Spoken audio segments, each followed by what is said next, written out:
আসসালামু আলাইকুম রহমতুল্লাহ। রাকিব জব কেয়ারের পক্ষ থেকে সবাইকে জানাচ্ছি আন্তরিক শুভেচ্ছা। আজকে আমরা বৃত্ত থেকে বিসিএসে এসেছে এরকম দুটি প্রশ্ন সমাধান করব ইনশাল্লাহ।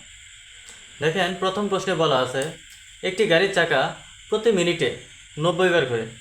একটি গাড়ির চাকা প্রতি মিনিটে 90 বার ঘোরে। 1 সেকেন্ডে কত ডিগ্রি ঘুরে? 1 সেকেন্ডে কত ডিগ্রি ঘুরে? দেখেন, এটি হচ্ছে কি আমাদের গাড়ির চাকা।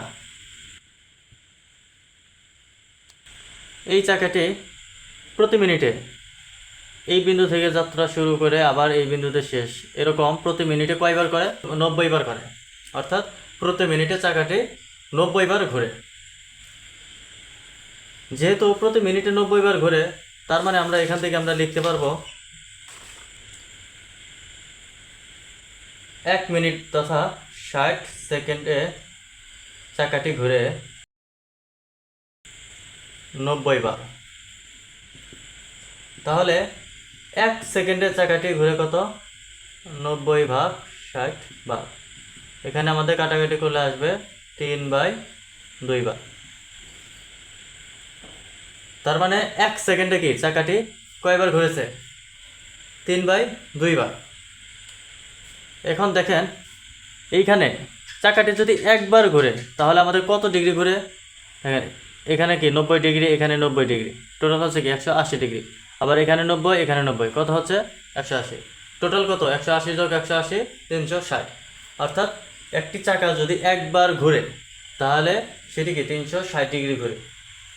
তাহলে আমরা লিখতে পারি যে চাকাটি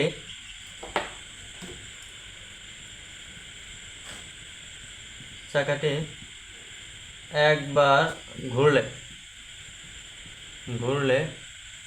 360 ডিগ্রি ঘুরে। যেহেতু চাকাটি কতবার ঘুরেছে 1 সেকেন্ডে? 3/2 বার। তাহলে 3/2 বার ঘুরলে চাকাটি ঘুরে, দেখেন এখানে ছিল কি 1, এখন হচ্ছে কি 3/2, অর্থাৎ 1.5। তার মানে কি 1-এর থেকে বেশি। যেহেতু বেশি, তার মানে এটি ওই পাশে গিয়ে কি হবে? গুণ হবে, যে 360 গুণন 3/2। এখন এখানে যদি আমরা কাটাকাটি করি, 18×36, 18 থেকে 0, 380। এখন এটারে যদি আমরা 3 গুণ করি, 3 0 0 3 18 54, যে 540। অর্থাৎ এই চাকাটি যদি 1 সেকেন্ডে 3/2 বার ঘুরে তাহলে কত ডিগ্রি ঘুরবে? 540 ডিগ্রি ঘুরবে। এটি ছিল কি এই অঙ্কের সমাধান। এখানে আমাদের অ্যান্সার আছে কত? ঘ নাম্বারে 540 ডিগ্রি। এখন আমরা পরবর্তী অঙ্কটি সমাধান করব। দেখেন, এই প্রশ্নে বলা আছে কোনো বৃত্তের ব্যাসার্ধ 10% কমলে এর ক্ষেত্রফল শতকরা কত কমবে? কোনো বৃত্তের ব্যাসার্ধ 10% কমলে এর ক্ষেত্রফল শতকরা কত কমবে? দেখেন, এটি আমরা কিভাবে সমাধান করি। ধরি এটি হচ্ছে কি সেই বৃত্ত। এই বৃত্তের এটি হচ্ছে কি আমাদের সেই বৃত্তের ব্যাসার্ধ। এই ব্যাসার্ধকে আমরা ধরলাম R1। এটি যদি এই বৃত্তের ব্যাসার্ধ হয়, তাহলে যদি এই বৃত্ত থেকে 10% ব্যাসার্ধ কমে, যে ব্যাসার্ধ 10% কমলে নতুন যে ব্যাসার্ধ ধরলাম সেটি কি R2, সেটি হবে কি যে এই ব্যাসার্ধ থেকে আর এর 10% যদি আমরা বাদ দেই, তাহলে কি আমাদের নতুন যে 10% কমলে যে ব্যাসার্ধ আসবে সেই ব্যাসার্ধটি কি বের হবে। যে আমরা যদি এই R1 থেকে R1 এর 10% এটি যদি বাদ দেই, তাহলে কি আমাদের এই 10% কমলে যে ব্যাসার্ধ সেই ব্যাসার্ধটি কি পাওয়া যাবে। এখন R1 বিয়োগ R1 এর 10% মানে কি 10/100। কাটাকাটি করলে এখানে আমাদের থাকে কি R1 বিয়োগ R1 ভাগ 10। এখানে যদি আমরা লসাগু নেই, 10 R1 বিয়োগ R1, 9 R1 ভাগ 10। তার মানে 10% কমলে 10% কমলে যদি আমাদের বৃত্ত এটি হয় তাহলে এই বৃত্তের ব্যাসার্ধ R2, এই R2 হবে কত?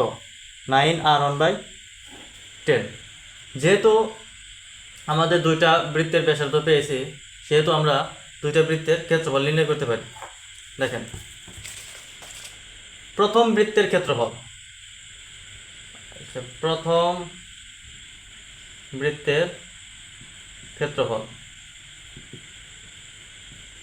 বৃত্তের ক্ষেত্রফল πr1²। তাহলে আচ্ছা, πr², প্রথম বৃত্তের ক্ষেত্রফল πr²। এখানে আর এর মান আমরা ধরেছি কি r1²। এখন আবার দ্বিতীয় বৃত্তের ক্ষেত্রফল দ্বিতীয় বৃত্তের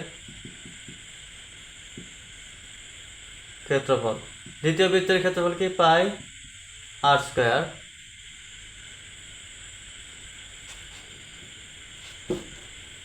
সমান পাই, আর এর জায়গায় কি বসাবো? 9r1/10 তার স্কোয়ার সমান, এখান থেকে আমরা লিখতে পারবো পাই 9কে স্কোয়ার করলে হয় 81, r1 স্কোয়ার করলে হয় r1² ভাগ 10কে স্কোয়ার করলে হয় কি 100 সমান, এটাকে আমরা লিখতে পারি 81/100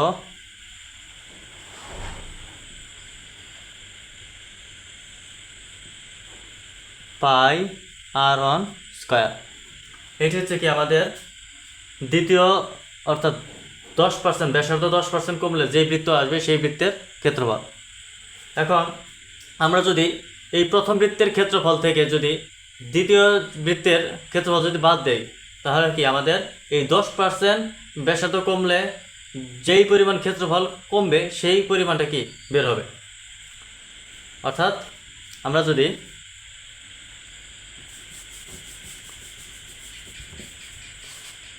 যদি পাই প্রথম বৃত্তের ক্ষেত্রফল πr1² বিয়োগ 81/100 πr1², এটি যদি বাদ দেই, এখান থেকে যা আসবে সেটি হচ্ছে কি আমাদের 10% ব্যাসার্ধ কমার ফলে যতটুকু ক্ষেত্রফল কমেছে সেই পরিমাণ।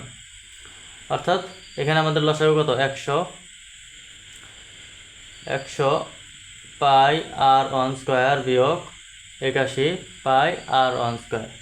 এখানে আমাদের থাকতেছে 100 πr1² থেকে যদি 81 πr1² বাদ দেই, তাহলে আমাদের থাকবে কত? 19 πr1² বা কত? 100। তার মানে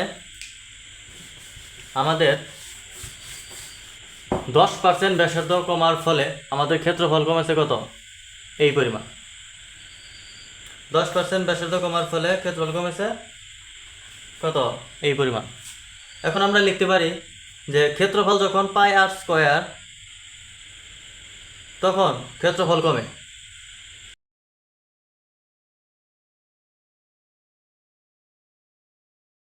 19/πr1² ভাগ 100 এই পরিমাণ।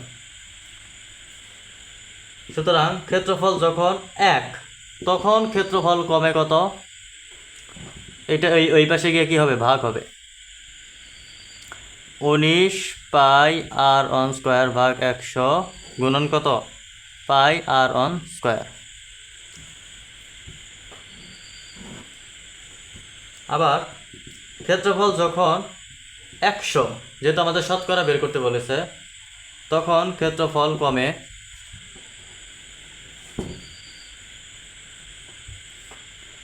19 πr1² গুণন, যেহেতু এখন ছিল কি 1, এখন কি 100 বেশি, তার মানে 100 এই পাশে গিয়ে হবে কি গুণন, আর নিচে 100 রয়েছে গুণন πr1²।